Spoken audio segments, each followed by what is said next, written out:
Hello and welcome back, fellow snoozers. Hey, this is Murray Tesla of the Lower Manhattan Snoozological Society. Back in the 90s, I did a dime upstate for a misunderstanding.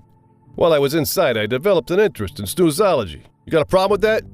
Anyways, hey, I pursued this hobby ever since I got out. I even got my parole officer into it. Today we're going to have an epic battle between the Moray Eel, of which there are 200 species, so we'll have to narrow it down, and the Electric Eel, which really isn't an eel and lives in fresh water, so certain arrangements will have to be made. That's okay though, I know a guy. If yous know what's good for you, you'll hit that like button and subscribe to this channel. Otherwise you might have to talk to some fishes on your own, if you know what I mean. Let's go. What are you, Stugutz? The Moray Eel. There are over 200 species of Moray eel. The largest and probably most common is the giant Moray eel, so we'll focus on that particular eel for this epic battle.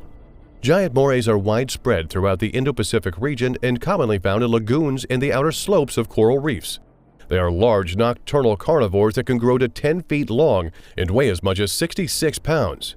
Moray eels produce a mucus that covers their scaleless skin that helps protect them from abrasions, and can actually make the structure of their hiding places more stable by bonding with sand.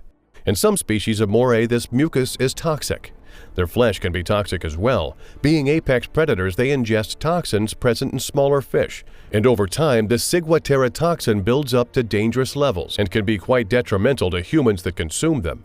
Symptoms of ciguatera toxin poisoning including muscle cramps, diarrhea, vomiting, dizziness, and hallucinations. Giant moray eels are known to engage in cooperative hunting with coral groupers. They even have a way of communicating with a head nod to indicate that they are about to hunt. The grouper will hunt above the reef, and what he doesn't catch will be chased down into the crevices of the reef for the hunting eel. The eel hunts in the reef, and what he doesn't catch is flushed out of the reef for the grouper to snatch up. Hey, you scratch my back, I'll scratch yours, you know what I mean? Moray eels have sharp teeth and large jaws with a very powerful bite. But the nightmare doesn't stop there. They have a second set of jaws called pharyngeal jaws, teeth included, that reside back in their throat until it's needed. When the moray eel captures its prey, it first grabs its victim with a normal set of teeth in its oral jaw, then it shoots the secondary pharyngeal jaws forward to grasp the prey and pull it down its throat. If you're visualizing the creature from the movie Alien, you're not far wrong. Moray eels tend to stay in narrow crevices or beneath overhangs during the day, which can make them dangerous to divers who may reach into tight areas unaware that an eel is in there. They are ambush hunters who will opportunistically take any prey that happens by their daytime resting spot. At night, they will leave their shelter under cover of darkness to actively hunt the reef, still relying on stealth and lightning-quick lunges to take prey by surprise. I used to know a guy we called Vinny the Eel. You'd never see him coming. The Electric Eel. Electric eels are widely distributed throughout the Orinoco and Amazon River basins. They prefer slow-moving, quiet waters of oxbow lakes, streams, pools, and flooded forests. Despite their name, they aren't really eels, but are a species of knife fish more closely related to carp and catfish. These charged-up predators can reach some rather hefty proportions, growing to 8 feet in length and weighing nearly 50 pounds.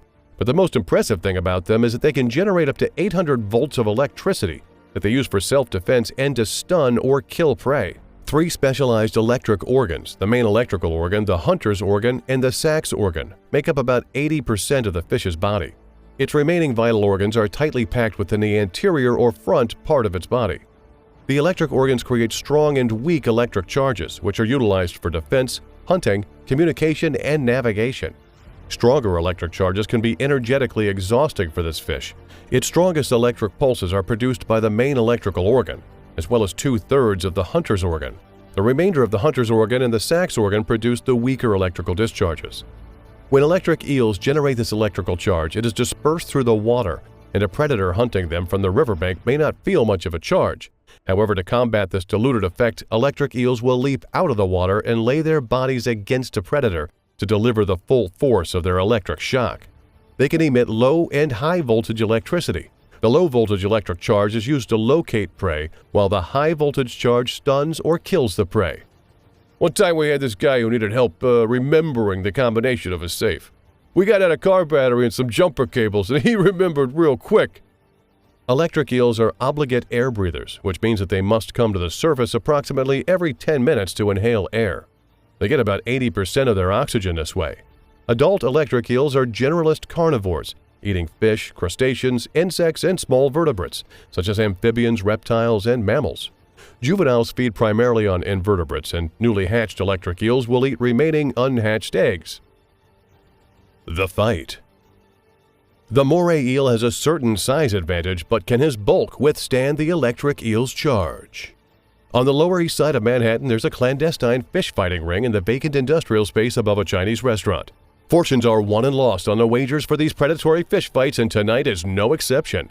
Tonight, the reigning champion, Moray Eel, is fighting a brand new opponent, the Electric Eel. Bets are placed and money flies about the room, changing hands. The two competitors are lowered into the water tank. They're warily circling one another when, without warning, the Moray Eel lunges at the Electric Eel. But before he can even make contact, though, the Electric Eel discharges enough electricity to stun and paralyze the Moray. He then slides his sinuous body alongside the Moray, making contact from head to tail, and discharges all 800+ volts of electricity at once. The Moray Eel's body twitches as his heart ceases and dies. We have a winner, the high-voltage Sultan of South America, the Electric Eel! The Moray Eel is an impressive predator, and creepy to boot, with its second set of alien-like jaws. But come on, electricity.